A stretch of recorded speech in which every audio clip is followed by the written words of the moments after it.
Thousands of young Kenyans took to the streets to protest against tax hikes and political corruption in the Gen Z protests, in which at least 39 people were killed.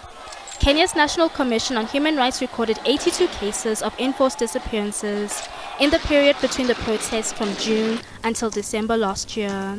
Prominent rights groups have since accused Kenyan authorities of covering up dozens of alleged police killings, unexplainable abductions, and illegal detentions related to the protests.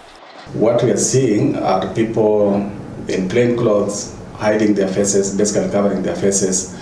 They abduct people in a very violent, very threatening or scary way, and then they don't even take them to police stations. So in the first place, those things should not be happening. But because it has happened, we need accountability. The protests drew international attention, increasing calls for government's intervention. Despite this, the abductees were subjected to poor conditions and numerous questioning over their involvement in the protests. They were essentially denied adequate food and water. They were held incommunicado. They were handcuffed, placed in very small, confined spaces. And for the duration of their 32 days of, abduction, they were repeatedly questioned on their activities as protesters.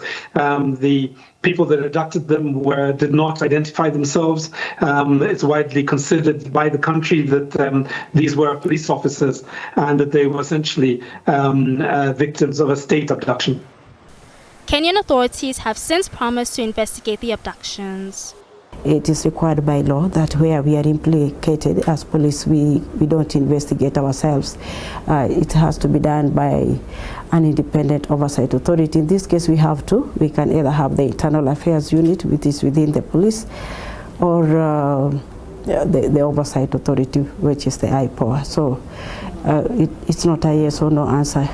Following the release of several abductees who were reported missing, there have been calls to seek answers.